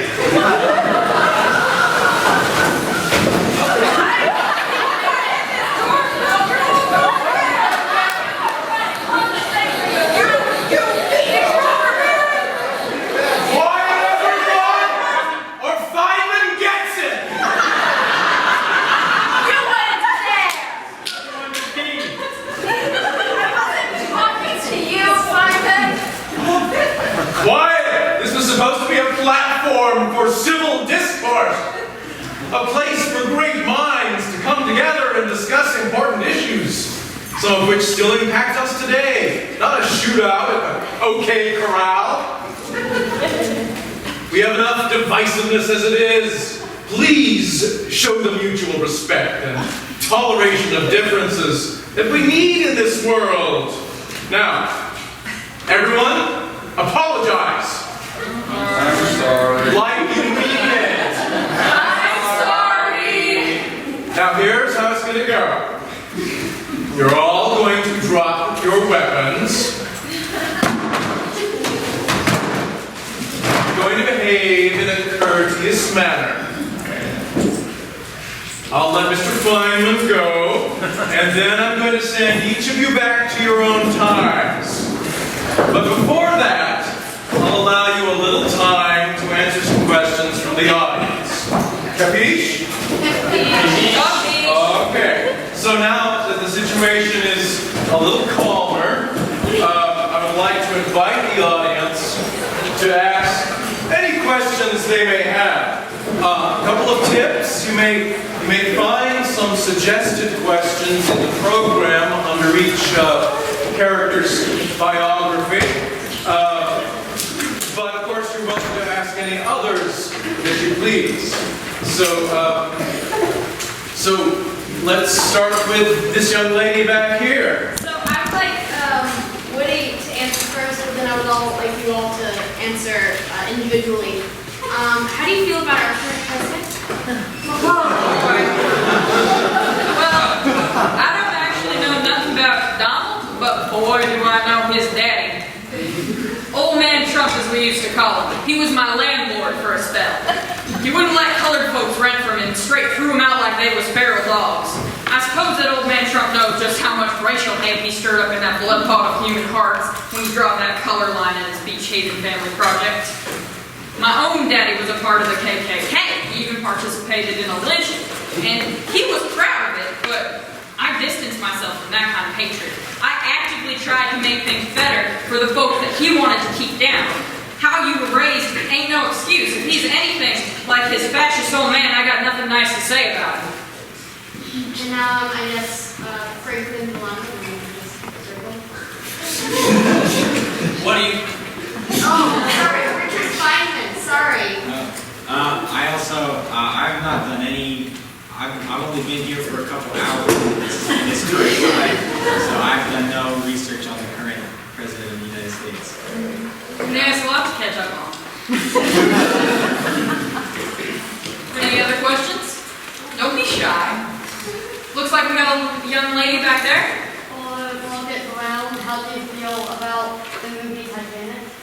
The movie Titanic. Well, let's see. I actually haven't watched it yet. Yeah, I haven't watched it yet. I've heard it's a good movie, good romance movie, and romance is lovely and all. But I heard that they actually had my character in, but they changed her name. Don't know. I mean, I know why, but apparently I found out later that it was because of a musical some guy wrote, and Molly was easier to sing than Maggie. So yeah.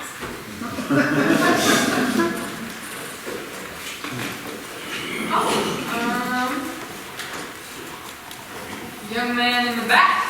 Mr. X, will you describe your relationship with Muhammad Ali? Oh yes, indeed I can. Let me flip to my footnotes because it's been a while. Let me tell you. Look, all this talk, well, let me say just this white talk, really been difficult. But let me explain, sir. I met Cassius Clay in Detroit around 1962. He and his brother Rudolph came into the students' luncheonette next door to the Detroit Mosque where Mr. Muhammad, the Nation of Islam leader, as I explained earlier, was scheduled to have a speech. When I met him, he seemed to be under the impression I knew who he was. However, as national spokesman for the Nation of Islam, I seem to have lost touch with American pop culture. So I acted as though I knew him until later when I learned he was a renowned boxer. At the time, Mr. Muhammad even advised Nation of Islam Muslims to avoid popular American sports. Now I realize that Muhammad was greatly misleading. Anyways, the point is, ultimately what happened with Cassius, I can't have stopped from happening. We had a good friendship to begin with, but in the end, what happened happened, and he decided no longer to be my friend, to my dismay.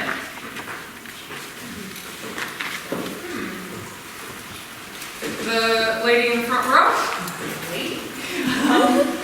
Mr. Feynman, you mentioned something this evening about not wanting to talk about the war, wanting to stop talking about it, and I understand that you did not want to talk about your role later in life, about your contribution to the atomic bomb. I'm wondering if you think that that's really fair, that as one of the group of people who made that decision to mess around with possibly all of our futures, that you didn't all have to have a clear understanding and owe us all an explanation as to why you would do that, and what were your feelings about the way it was used towards yourself? Well, I didn't know what I was signing up for when I agreed to do the secret project, and I didn't really have a choice to stop that, like a real choice to stop after I started. So I think that I think it's fair that I do not want to talk about the atomic bomb. We disagree. Let's get a question from somebody we have not heard from. You know that you guys can call on people too, right? It's not just me that. You don't want to get it confused. All right. I have a question for Ayn Rand. So I don't know if you know, but in Seattle we have quite a problem with homelessness, and I was wondering what you think about the homeless and what should we do about it. Well, I feel that if a person has the ability to help themselves and chooses not to, we should leave them to die in whatever mud hole they crawl their way into. However, if they are actually in need of help and cannot support themselves because of a disability of some kind, then there should be some way of helping those people. Make the distinction. How about that lady right back there in the rose-colored shirt? I have a question for Richard Feynman. What did your letter say? I talked about how much I loved her, and I talked about how I ended the official letter with, I love my wife is dead, and then I wrote a postscript, please excuse my not mailing this, as I do not know your current address.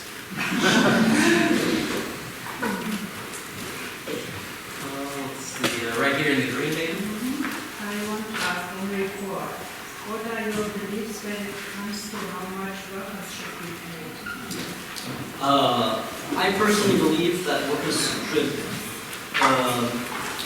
not just be paid a minimum wage, but a wage that helps them support a family. In the long run, if you don't do this, your workers will trust you, and they will jump at any chance they can get to switch jobs. When you give people enough money to fulfill all the basic demands of living a comfortable life, only then will they trust you. How about you right here, in the small one in the front? I have a question for Wood. Oh, me? Yeah. Could you sing us another song?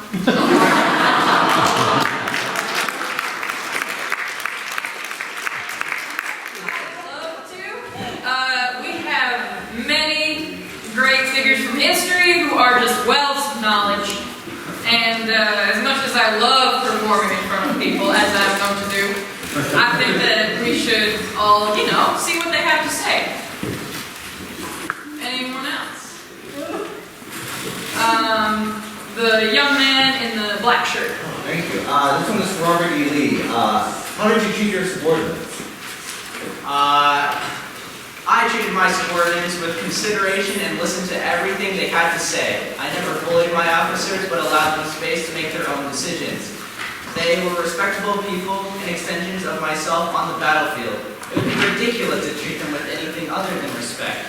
I always counted on two of my most trusted officers, Jane Ewell Brown, Jeb Stuart, and Thomas Stonewall Jackson, to keep the Confederates one step ahead of the Union Army. How about way back there in the black? Yeah, I actually have a question for you, Rex. How do you feel about the Black Lives Matter movement as it's primarily a non-violent movement concerning the welfare of African Americans?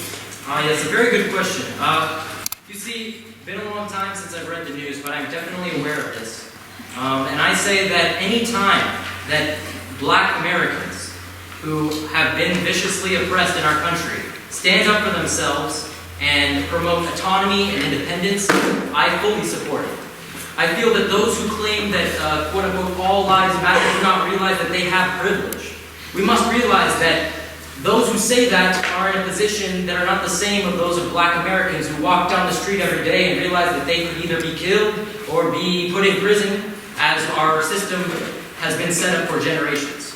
So, yes, I believe that that system is awful, is terrible, and it still continues. But what I have hope in is that the Black Lives Matter movement and movements similar to it are going to change that for our future and continue to change that for our children.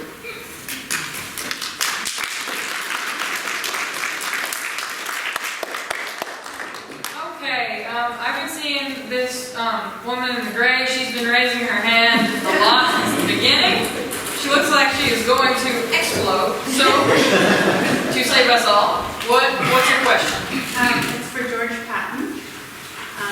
What there is anything I regret doing, it was suppressing a protest back in the year 1932, when disgruntled Army veterans were protesting Congress for dropping a bill that would grant them compensation for their service in the Great War. The very military they had served was sent out to quell the protest, and I was among those who went to do it. As for the public, many Americans would long remember the image of spit and polish, United States military officer lashing out with his saber at unarmed men who had served their country and are now jobless, homeless, and unable to support their families. And it would have been going against orders, but I wish I had refused. All right, we'll take one more question. This last question shall be from this young lady in the dark green. I have a question for Albert Einstein. So what was your, actually I have two questions. What was your least, popular scientific discovery? Like your least important scientific discovery? Well, as I see it, they were all important.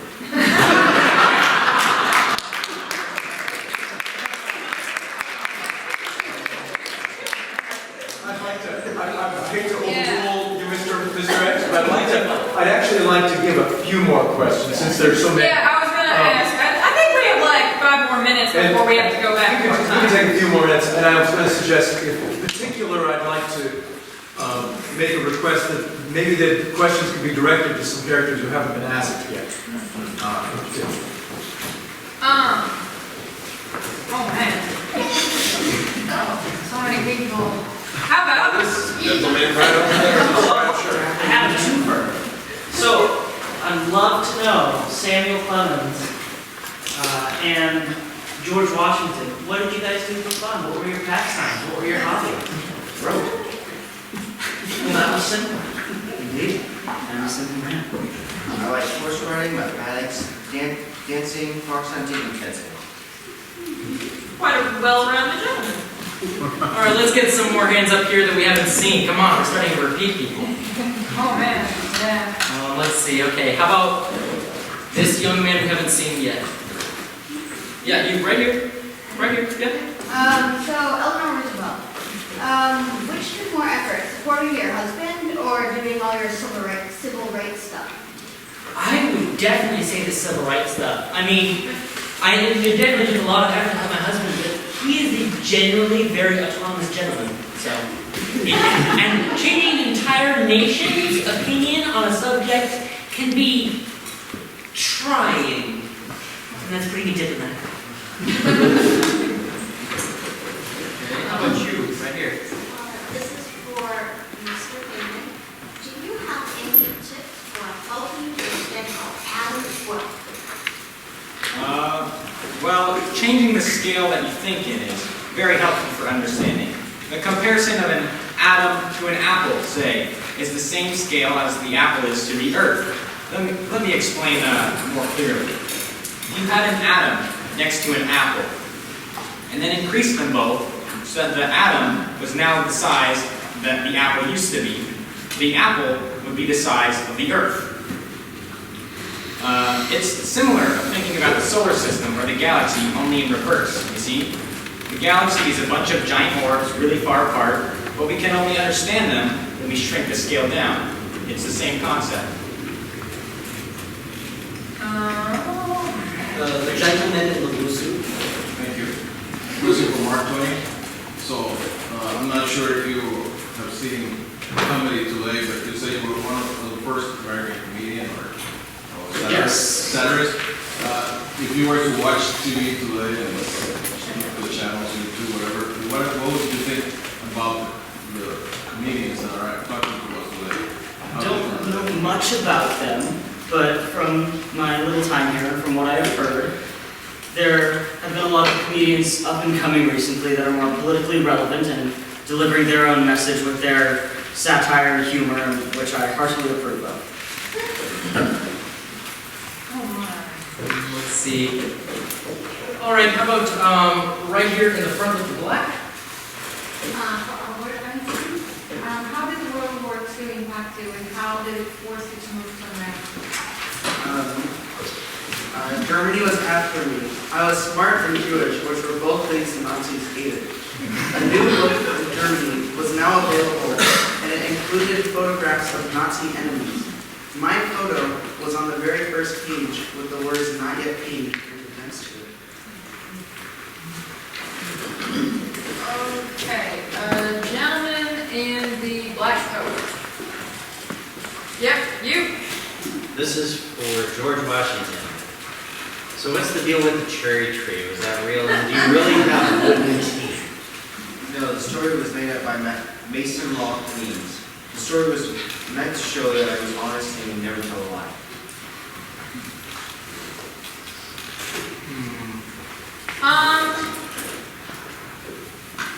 Well, What about the man in the stylish shirt? Mr. Roosevelt, do you think polio affected the way he acted as president? And a follow-on, what do you think of actually going for 4 terms versus just the 2 that we do now? Yes, polio definitely did affect my time as president. Before I was elected, I spent lot of time with the average citizens who are also suffering from this disease, and I think it made me a lot more like kind and aware of their state as president, and as serving my 4 years, I don't think there's anything wrong with it, since I was elected by the country 4 times. Okay, so I hate to do this, but I think that, and I regret this, how we behaved earlier. I don't think that Kale would like us to stay much longer. And I don't really have confidence that it's amazing we managed to keep together this long. So, with that, I'm going to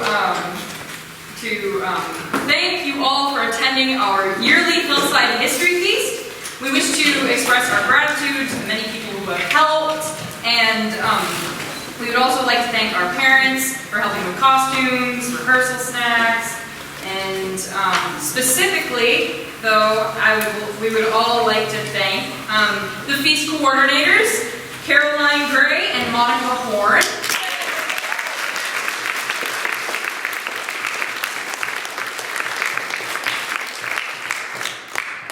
Assistants such as Jamie Alls,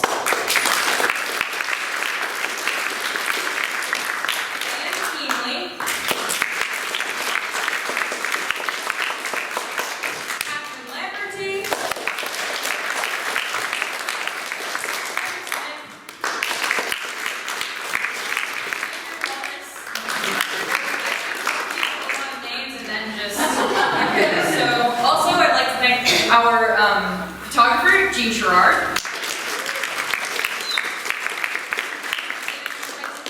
Leslie Howells for these beautiful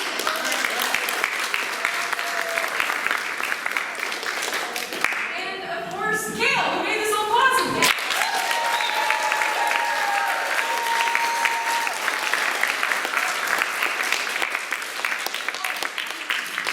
Before you all go, we'd also like to remind you that we have a Give Big fundraiser, and we'd encourage you to donate by May 10th.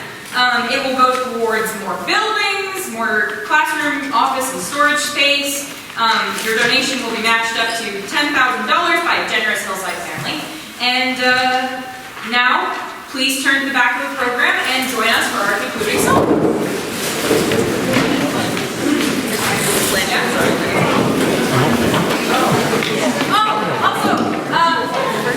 Sorry, I forgot something.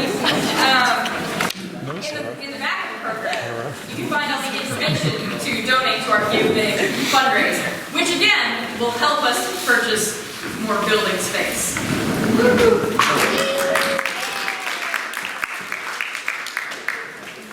All right, I forgot.